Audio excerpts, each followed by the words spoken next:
On Capitol Hill, Delegate Donna Christensen is leading the charge to include the Virgin Islands in new health care reform.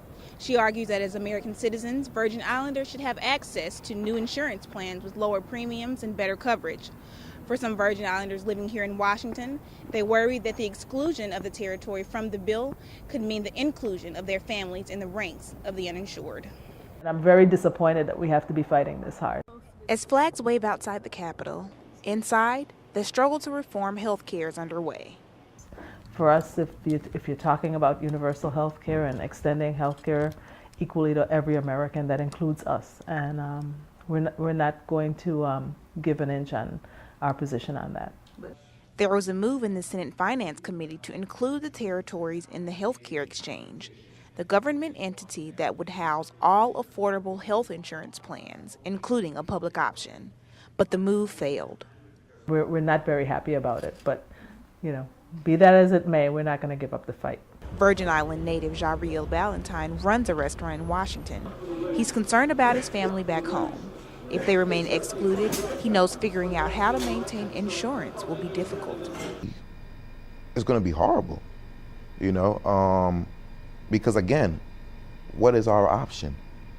If Virgin Islanders don't fall into whatever public option comes up, what do we do for insurance? Christensen says the situation is something that her constituents should not have to deal with. Nobody's fussing about covering everybody in California. That's a whole lot more people. Nobody's fussing about covering everybody in New York. Tons of more people there. So why should there be a question about covering American citizens in the territories? It just doesn't add up. It's unfair. But Christensen remains optimistic about a change in the proposed legislation.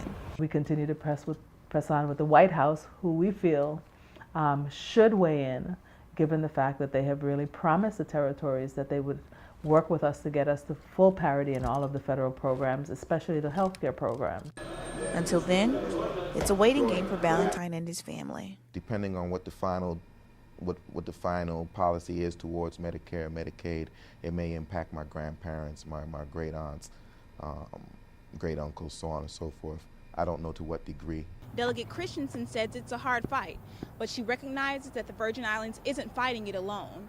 Other territories, including Guam, American Samoa, and Puerto Rico, share the same plight. In Washington, Christian Weatherspoon, News 2.